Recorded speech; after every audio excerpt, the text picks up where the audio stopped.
Love is just chemicals. Something many guys have known for years and years and years and years.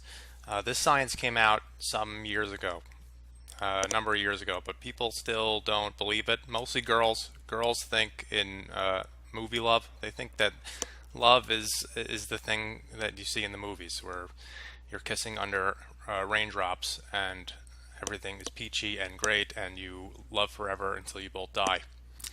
That is not the case. Love is chemicals. It is just chemicals. There is nothing special about it. It's really for procreation. That's what I've been seeing. It's for procreation. And I knew this even when I was young. I would coincidentally fall in quote unquote love with only hot chicks. That's who I fell in love with. And I know, and every time I tell this to girls, the girls will be like, "Well, no, that's not love. That's infatuation." And I'm like, "Well, no, it's this. It's literally the same thing. It's almost the same thing." And I have the chemicals here. It's almost the same thing. Infatuation is like the beginning stages of love.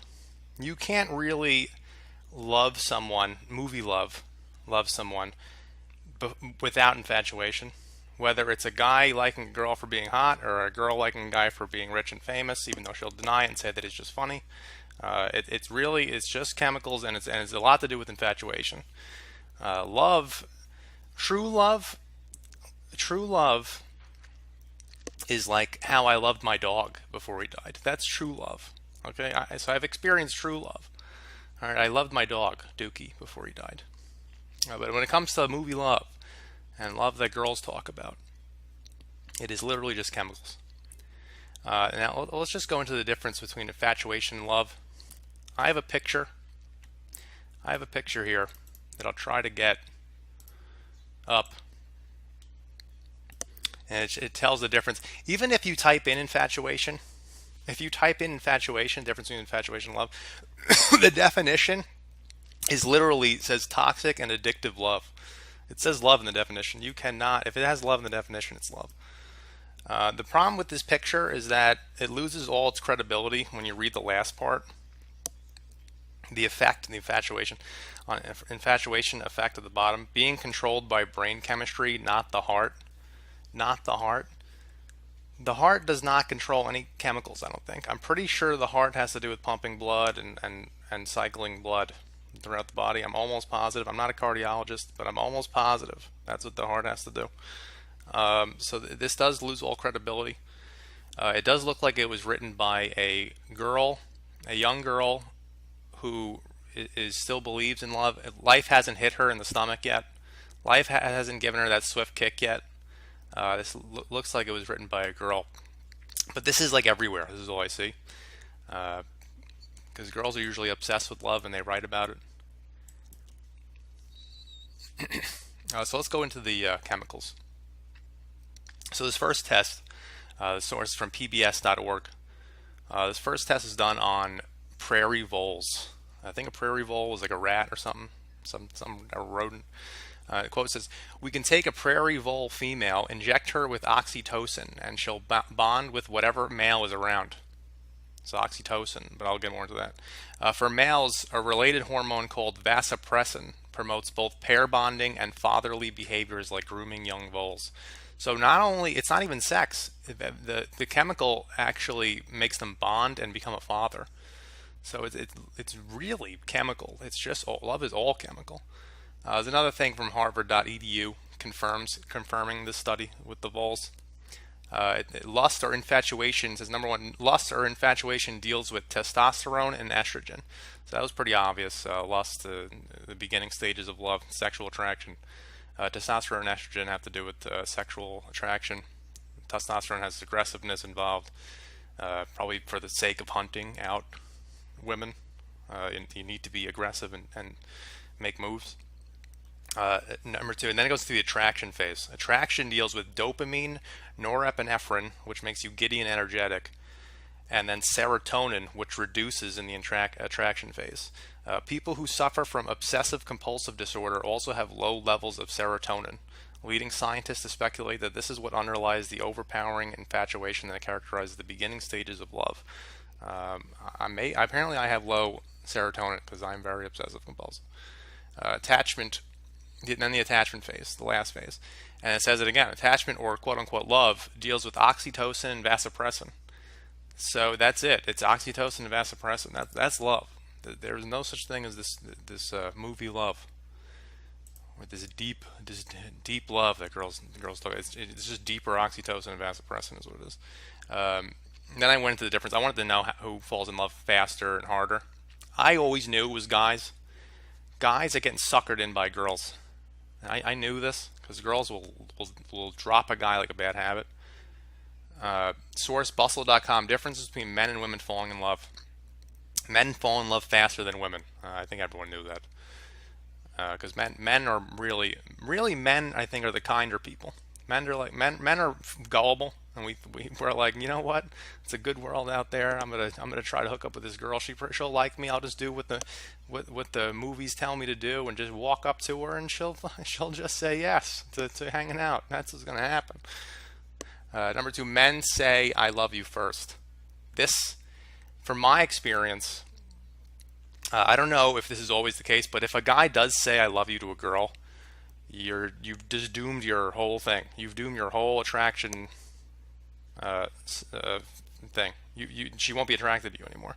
Girls, the way guys get value is like banging more girls. The way girls get value is by suckering in guys to tell them that they love them. That's how girls get their ego boost. They just want as many guys as they can to like them and love them, and then leave, and then the girl will leave them. Because when I dated my first girlfriend, I remember this is when I was a stupid sucker, and I remember when I said, I didn't say I love you, but I said somewhere around love, something like that, somewhere around like saying I love you, but I worded it differently, and I could see her face change to like, ugh. I could see her face just change to like, oh, I thought you were a man. Oh God, I remember it. I remember the face. You'd never say I love you to a girl, ever. You just don't ever. You die stoically. You just die in the casket, never saying I love you. You could tell your dog that you love him. You love your dog and your family, but you die in your casket. You go to the grave, never saying that.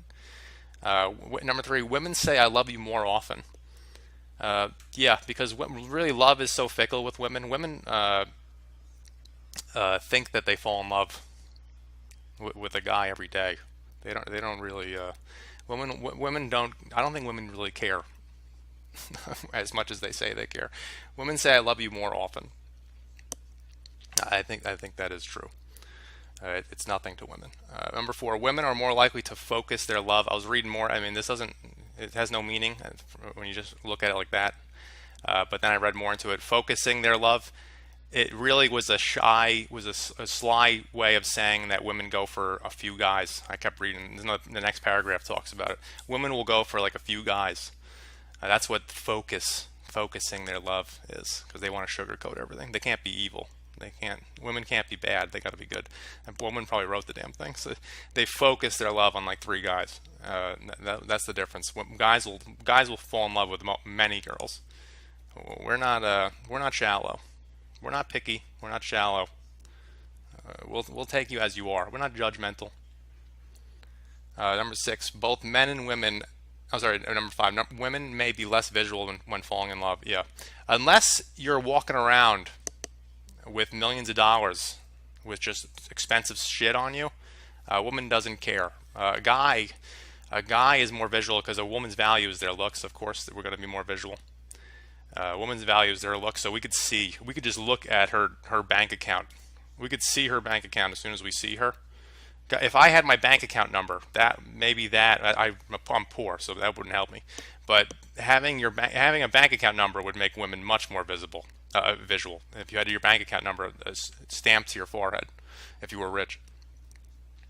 Both men and women look for similar qualities. I think that's bullshit because they just talked about different shit that they liked. So I don't know why that's in there, but I had to put that in because they added it in their list.